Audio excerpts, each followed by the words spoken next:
Lagos Talks 91.3. News. President Muhammadu Buhari has approved the constitution of a 14-man steering committee on petroleum product supply and distribution management.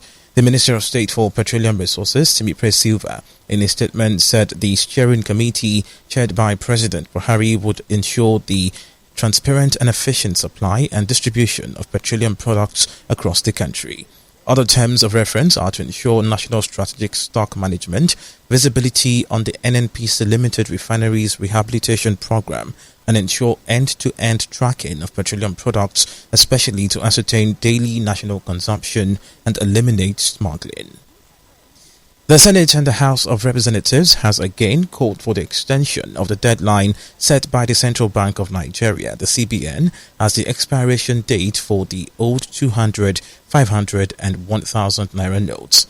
Correspondent Raliat Adeneko and Nathan Williams report that the two legislative chambers of the National Assembly urged the President to intervene and prevail on the Apex Bank to extend the deadline by 6 months. Following a motion moved by Senator Suleiman Sadiq of Kwara North, the Senate insisted that the new notes were not enough in circulation, while giving a warning of imminent chaos should the deadline not be extended.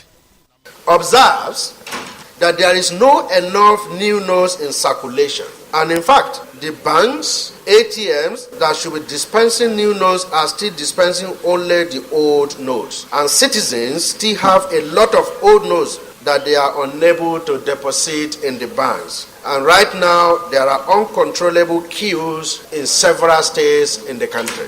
Rural Nigeria, which constitutes more than 70% of the country, there are no banks. And our people transact in cash most often than not. Getting our people who have no banks available to them to have banks available in whatever way possible. And the CBN can have a special program for that. The Green Chamber also noted that the policy must not be overbearing on Nigerians if it is going to be successful.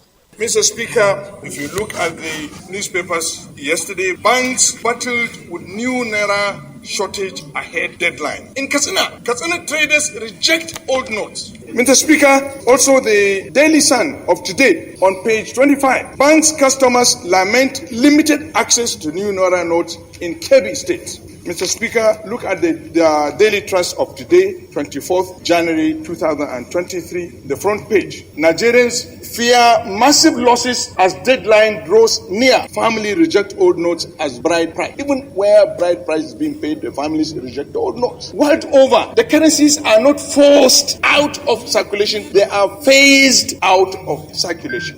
Meanwhile, the House of Representatives has set up an ad hoc committee to meet with the managing directors of commercial banks and the CBN Governor, Godwin Emefiele, over complaints of shortage of the new notes.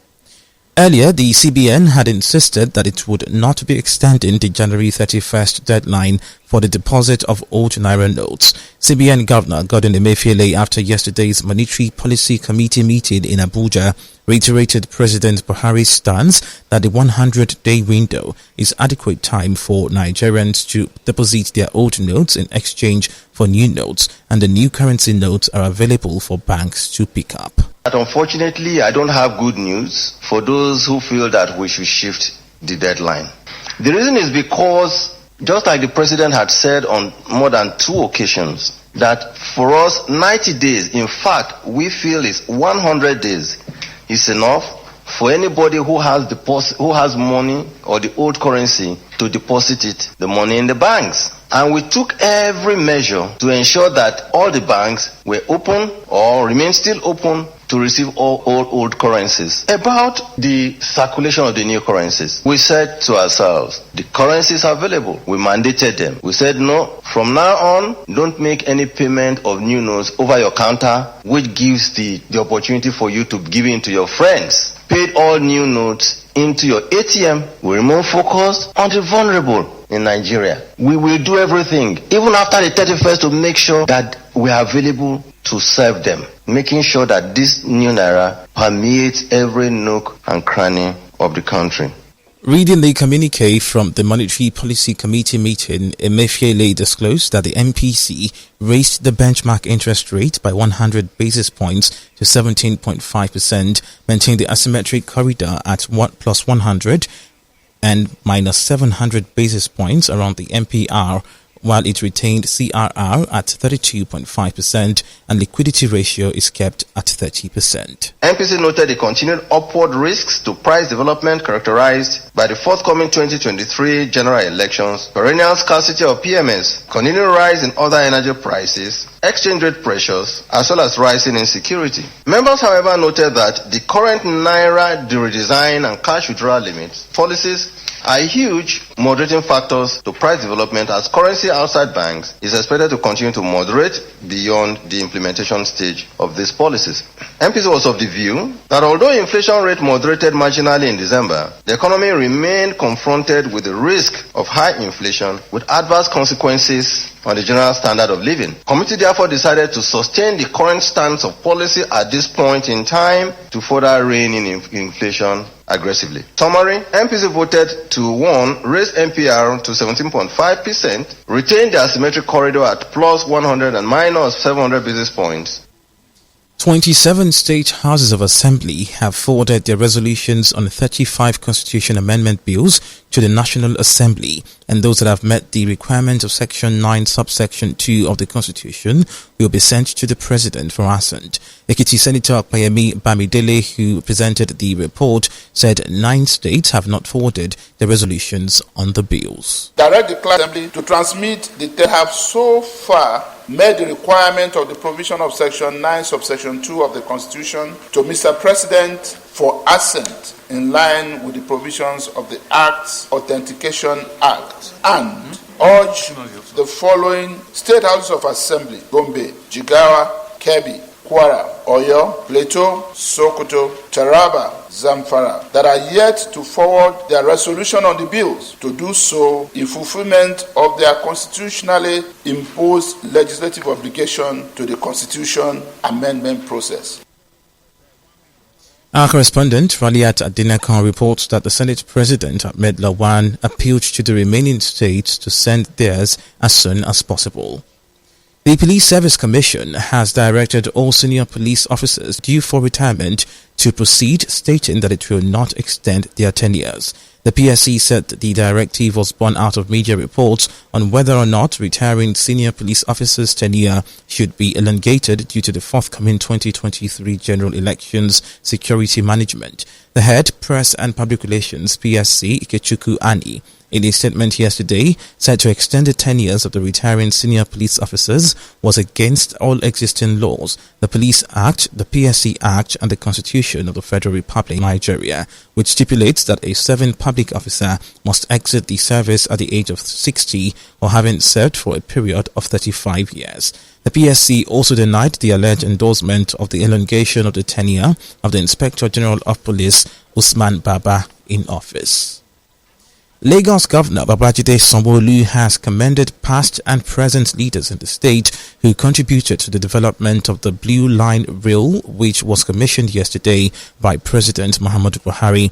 At the commissioning, the state governor had noted the landmark achievement is a testament that the years of oppression of Lagos are over and it can only get better for everyone in the state. More so that an agreement has been signed for the construction of the second phase of the Blue Rail Line. The governor said the rail project was conceived to meet the transport needs of the ever-increasing population of Lagos, while the transit target for the entire Blue Line Rail is to convey 500,000 people per day. This project, this facility, this infrastructure is for you. It's about your life. It's about your family. It's about ensuring that Lagos can work for you. It's about believing that with Lagos government, leading with you, your life can indeed be better. The greater Lagos that will promise you, that will assure you is indeed rising. You can see it, you can feel it. It's not just a talk shop. This is a demonstration of purposeful governance of APC government, and there's a whole lot more that we'll have in store for you. You're still listening to the Word News. On the foreign scene, Kenya is set to begin a mass vaccination drive against cholera, which has killed 78 people since September and infected a total of 4,000. Cholera caught early is easily treatable. However, public health experts are warning that if people do not have access to clean water and improved sanitation, there could be a rise in cases that could overwhelm hospitals. A total of 1 million vaccines are needed, according to Kenya's health chief, who warns that majority of patients seeking treatment in hospitals come when at a late stage and some die as a result. The Rwandan government says defensive measures were taken on a Democratic Republic of Congo fighter jet that violated its airspace on Tuesday evening. Images shared on social media show a military plane being shot at while flying at a low altitude between the towns of Goma in DR Congo and Gisenyi in Rwanda.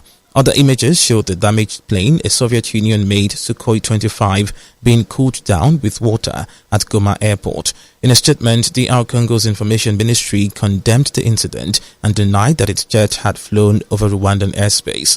However, Rwanda said this was the third incident involving a Congolese fighter jet on its airspace and asked its neighbor to stop this aggression. Moving on to business news, the federal government has presented a letter of approval of registration to an informal sector trade union, the Amalgamated Union of App-Based Transport Workers of Nigeria. Senator Chris Ngige, the Minister of Labour and Employment, who on Tuesday made the presentation and approval in his office in Abuja, said the registration of the new union, which comprises all app-based transport workers, online transport services and e-hailing drivers and operators in Nigeria, marks a continued global journey to formalize the informal sector, which constitutes the larger population in the world of work. Ngige noted that prior to now, the informal sector had been unmanageable owing to lack of identifiable structural framework to harmonize and demarcate its diverse sectors, but with the registration of the union, government will be able to monitor the security component of transportation systems in Nigeria. Finally, to sport news, Nigeria defender William Troost-Ekong has signed for Serie A club Salernitana. Salernitana announced Troost-Ekong's arrival through a statement on the official website yesterday. Troost-Ekong spent 2 years at Udinese before linking up with Championship club Watford in 2020. He helped Watford gain promotion to the Premier League in his first season at the club. The 29-year-old will now wear jersey number 15 at his new club. Thank you so much for listening to the news. I'm Leko Adebeshi. Have a great day. Lagos Talks 91.3.